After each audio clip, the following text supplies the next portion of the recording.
right now on the line from Morocco live is Martin J., noted correspondent and a senior reporter and correspondent for Inside Arabia. Hey, Martin, great to have you, man. Likewise. Thank you for having me on the show. You have a piece up on Inside Arabia, that's why I wanted to have you on today, called The Iron Presidency in Lebanon, a Ticking Time Bomb. You have some theories about the horrific explosion, which, I mean, when you look at pictures of this, just regular pictures on news, forget social media, Martin J., it looks like a nuclear bomb went off there. I mean, blocks and blocks of just of the city just collapsed and destroyed. The Beirut media is positioning this as an accident, some kind of an explosion that, you know, somebody, I guess, lit a match or something. It seems hard to believe. What happened? Well, the Beirut media is positioning itself at the moment on that theory because it has nothing else to go on. I mean, Lebanon is a very backward country which doesn't allow journalists to work freely.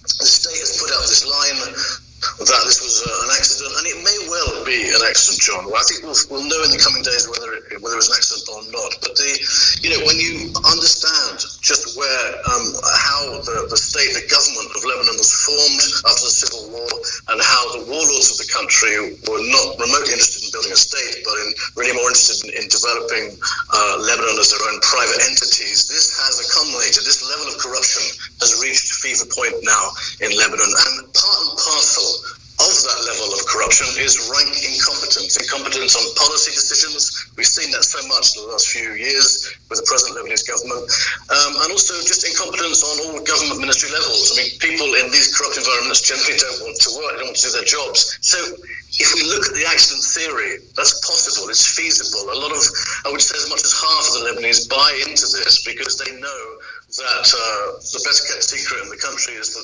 Hezbollah has a weapons facility, a storage facility at the airport. And if there was some incompetence, if there was some sloppy work there, or poor security or something like that, it's possible, I stress, it's possible that it could have been an accident which actually created the first explosion in the fireworks factory. That has to be a euphemism for a weapons storage facility, which ignited the second wave. You called it a nuclear bomb. I mean, you could call it a nuclear bomb. It's certainly a chemical bomb. If we put it into some sort of perspective, if we remember the Oklahoma bomber, I'm not going to name him and glorify him, he used only 2 kilos of the same substance, nitrate ammonium. And in this particular bomb that we looked at, and everyone's seen the horrific pictures on the internet, you're looking at 2,700 tons. So 2 tons of the Oklahoma bombing, 2,700 tons in the Beirut port explosion. So a chemical bomb, certainly. This explosion was so huge, and you just kind of explained how big it was. In today's society, with all the technology we have, how could this, just walk us through the theory being presented by the Lebanon government is that this was a accident. How would even an accident of this magnitude happen? Well, it's all about the substance itself. I mean, on its own, purely on its own, if it's kept under proper conditions, ammonium nitrate isn't actually dangerous. It's used as fertilizer by farmers today. But it's what you put with it makes it the real problem, makes it extremely dangerous. And there are records already of letters going back years from the chief of the port to the government warning that this amount of ammonium nitrate in one single facility, which doesn't have proper safeguards in place, could effectively blow up the whole of Beirut. That was in one letter, one email, which I've seen just recently. So the danger really is how it was stored, how it was kept.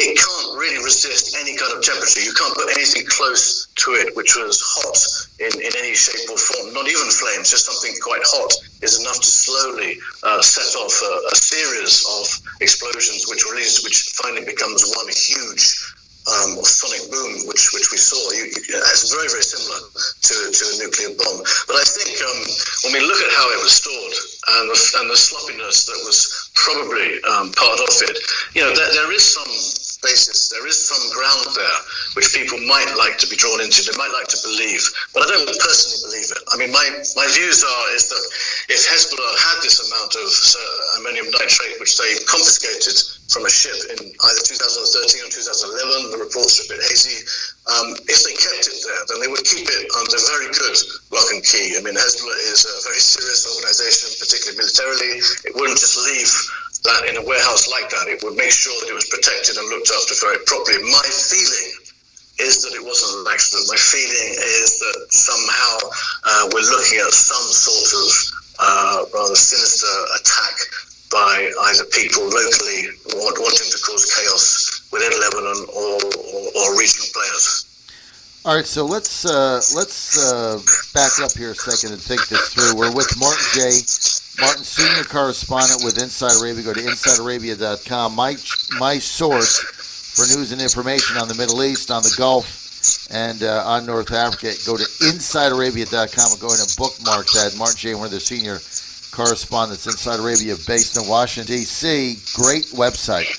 That's where I get a lot of information now, and I've got great relationships now with some of the writers, like Martin, who was with us from Morocco. So, Martin J., let me just ask you this. So, you've got this enormous cache of explosives stored in Beirut, theoretically, by the Hezbollah authorities. They know where it is. They have access to it. They took it off a ship. They stored it. Obviously, they know how potent it is. But then, other people, other governments would know it's there. So if you're not a fan of President Aoun and you're not a fan of Hezbollah and you want to create chaos in Beirut and you don't mind what the carnage is, wouldn't this be possible that another government made a hit on it and blew the whole thing up if they knew where it was? Yeah, absolutely. I agree with you. And I think when you understand the nature of tensions in the Middle East, everybody seems to think that the conflict in the Middle East in many of these countries is only about proxy wars. But there is another side of warfare in this part of the world, which is plausible deniability. And plausible deniability is the absolute key of any future conflict in the short term between Israel and Hezbollah in Lebanon. There's been, people don't know this in America, but Israel strikes Hezbollah positions all the time and kills Hezbollah military individuals in Syria almost on a weekly basis. And there's been this retaliation which is going backwards and forwards. Just a few days ago, Hezbollah struck across the border at Israel and damaged and hit some military equipment. And so there is a lot of tension between these two groups. Now, and I stress this, John, underlined 3 times, if Israel wanted to hit Hezbollah within Lebanon, and that's the important point, within Lebanon, it would do it in this particular manner. It would use plausible deniability, and there cannot be any better plausible deniability, if you think about it, than a poorly managed, huge 2,700-ton storage facility of nitrate ammonium, which intel sources, Israel has probably the best intelligence in the region, no question. They exceeded that. They must know every square centimeter of that facility. They must know that part of that facility is also weapons storage as well. I don't buy the fireworks story at all. That was floated within half an hour of the bomb going off. Mysteriously, no Lebanese journalists I'm in contact with in Lebanon can tell me where that came from. It seems to have been pushed to the side now. Now some more ludicrous stories have been pushed forward, such as some workmen were doing welding. That's hilarious. Who can believe this? My idea is there are some reports, and if you spend the time Googling, you'll find people have actually put their names to these claims. They're not anonymous. There are some humble Lebanese that have talked about Israeli jets buzzing past seconds before. I lived in Lebanon for 7 years. I have an inherent understanding, I like to think, of Hezbollah and Israel and the tension between these two. And Israel jets buzzing, in my experience, and I've had a few of those buzz in my apartment, you don't see them, they're so fast, but you certainly hear them. And I think the plausible deniability of a strike of that kind works on 2 fronts. It destabilizes and weakens Hezbollah, because it makes Hezbollah look not as efficient and not as such a great protector of the Lebanese people as it claims to be. And secondly, it causes chaos in Lebanon. Now, if you dig deep and you're prepared to read the books and read the IDF documents from Israel, the big plan for Israel, when in one day it invades Lebanon again, and mark my words, it will one day. That's not a question of if, that's more a question of when. When it does it will do it under the auspices of total chaos in Lebanon. Probably that chaos itself is responsible for. And it will also do it on more than one front. It won't make the same mistakes of 2006 of invading primarily on one front. So we know it will come on 3, 4, or 5 fronts. So that sort of strike feeds in to the narrative, you might say, or others might say, conspiracy theorists. But my gut tells me that this was not an accident. My gut tells me that we should at least look very carefully at Israel's short and long-term objectives in the region and its attitude towards creating problems and weakening Hezbollah at least, and its retaliation that it has or it wants to carry out. It needs to prove a point. The important thing to take away from Israel and Hezbollah is that neither of those two groups wants a full-on war with one another. No, not at all. The stakes are way too high. That's never going to happen. What they would much prefer is bite-sized nugget strikes against one another, which they can control. Because either side, you have to remember, feeds politically hugely on the tensions from one another.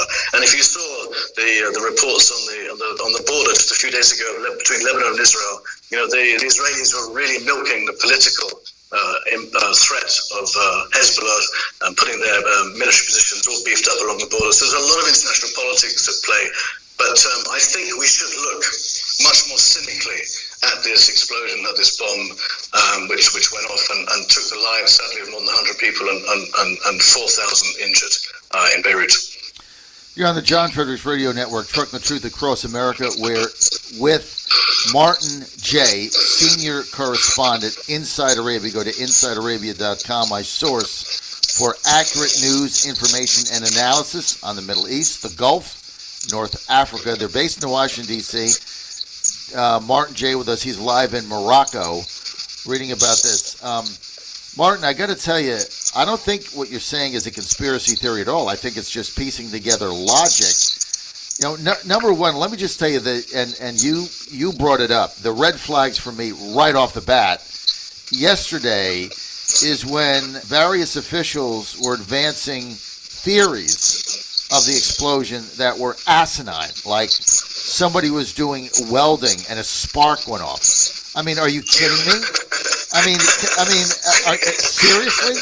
Right? You're going to blow up an entire city? And then the other one was even more preposterous, which was somebody was playing with fireworks, and one happened to go in there. What, they shot a bottle rocket in there? I mean, you got to be kidding me. This stuff was heavily guarded. So wouldn't you agree that is the first flag, right? These are ridiculous theories. And then obviously the Israeli government would like to destabilize the Hezbollah regime in Lebanon and get rid of it. Absolutely. So what better way? And then, like you say, I mean, they have the best intel. So the Israeli intel, if you want to take this theory, certainly knew where everything was. I mean, they launch one strike at it, one rocket at it, the whole thing blows up, right? Yeah, but let's also look at a couple of other facts which are indisputable. And I think video clips from don't forget there were 2 explosions, there were 2 booms. The first one was a boom which lasted a second or so, which shook most of the apartment blocks within a 2 or 3 kilometer radius. People talked about the vibration. The mushroom cloud went up, and you saw crackling in the video, which some people say looked like fire was going off. It could be live rounds going off. I mean, I'm not a weapons expert. I'm waiting patiently for CNN to wheel in a weapons expert who can look at those videos. We might have to wait a long time, but we need those videos to be analyzed, and we need this fireworks issue to be dismissed, because even if a fireworks factory does go up, I don't think you have that boom which shakes the ground. So if you look at the boom and you look at the crater that's been created, it seems to me that it's not completely implausible. It's not a conspiracy theory to work on an assumption that a bomb of some sort, a rocket of some sort, hit that site. Now, and that it took a few seconds for the inferno to actually inflame and to begin a chemical process with the ammonium nitrate. So you had the boom, you had the vibration, you had the mushroom cloud which went up. People were all rushing to their balconies and looking at it, even from where I used to live in Beirut, which is incredibly close to the port. And then the second sonic boom, the big one, the one that really did all the damage, followed. Now, the interesting thing about all these theories is that most people don't actually look at Hezbollah and look at ammonium nitrate. If you Google Hezbollah and ammonium nitrate, you will find that there was a huge, long history of this fertilizer and the Iranian-backed group based in Lebanon. I mean, they are experts at this. It's the idea that they had some accident is completely implausible. If you wanted to float the idea that this was a new product, a new chemical weapon which Hezbollah got hold of, that perhaps there could be some mileage in that, but that's not true. For years, Hezbollah has imported ammonium nitrate from Syria, and so they have experience of that. And what raises questions, what worries me, is that why was it stored for so long in the port? Is there no room for that kind of quantity of ammonium nitrate to be stored around the south of Lebanon, where Hezbollah has hundreds and hundreds of underground facilities in the hills? Was it too big? Was it left in Beirut deliberately so that its own goal could happen? Because I think the takeaway, the lessons that analysts, geopolitical nerds, and military experts can all learn from this, which is that when a militia group in the Middle East has a facility like that, of such a huge amount of a dangerous weapon, which ultimately at some point could be used against an enemy invading, that can be friendly fire, that can be used against you, that can be something that blows up in your face. And who better to demonstrate that to us than the first world sophisticated, Israel, I should say, based just 100 miles away on the border. Who better to demonstrate that? Who better to actually pull that trigger and show the impact and the devastation of just storing something which of a chemical weapon of that magnitude in poor conditions. Martin J. with us, senior correspondent, Inside Arabia. Go to InsideArabia.com. He's got a great piece up. You definitely want to read that, entitled The Iron Presidency in Lebanon, a Ticking Time Bomb, all kinds of issues there. But I've only got a couple minutes, Martin J., but I want to get back to what you said. Why would the Hezbollah government or the Hezbollah power structure in Beirut right now, they have, basic control of the government. If they had this, so large of a weapons cache there, why wouldn't they have dispersed that to other areas? I mean, why would they leave all of it in one place? Because if something did happen, let's say they got into a conflict, certainly any foreign country is going to know with intel where that is, and they're going to try to blow it up. So why wouldn't that have been already dispersed? Why was it still there? In your opinion? Question. I mean, it may well be that was a convenient location for it to be shipped up the coast very quickly on sea or into other areas in the north of Lebanon or into the Bekaa Valley. Or perhaps, I don't know if I'm really stretching things here, but could it be also the own goal kind of theory, which is that, if the Israelis would know about it, and of course they would know, they know every single square centimeter of Lebanon. They have too many agents on the payroll in Lebanon. They know everything. If they decided one day to hit that, could Hezbollah use that to their advantage? Could that be a way of justifying? Was that something to goad the Israelis on? Was it there deliberately because the Hezbollah knew one day something would snap with the IDF and the political elite in Israel, and they would take out that side? Has Hezbollah, has this government, which is so inept, so stupid, has a history of the most stupid decisions on a policy or regional or military level, did this Hezbollah coalition bank that it would be better to leave that ticking time bomb there at the port than actually distribute it around the country? But it probably has huge amounts of sodium nitrate all over the country. This is a chemical which can be used as a propellant in rockets So it's not only a bomb, as we saw, it's also can be used with other compounds for propellants in rockets, and I think we can assume that Hezbollah has plenty of this. It probably has too much of it in its stock, and it just seemed more logical for it to be left at the port. Well, Martin J., that is not as far-fetched as one may think, right? And can I draw a historical analogy to this in U.S. history, right, Martin? And then we have to go.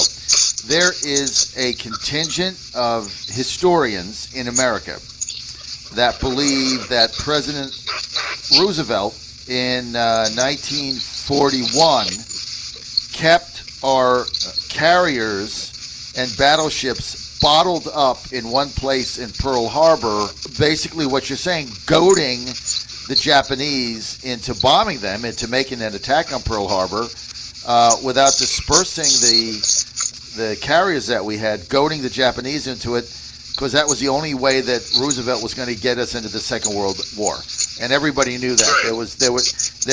There was so much Republican opposition to the Second War. There was no way he was going to do that. And there's a legitimate U.S. historical theory that says FDR bottled our ships up there, hoping the Japanese would bomb us so that he could get into the war. Now, that could be the same thing, where they bottled that up, understanding probably the Israelis goad them into an attack, and now they're able, if they can bring evidence to it, now they're able to say, woe is me, and get the world turned on Israel. Martin, thank you. I want to thank you for being with us today. Great piece. The Iron Presidency in Lebanon, a ticking time bomb. Go to InsideArabia.com. That's InsideArabia.com. Martin J.,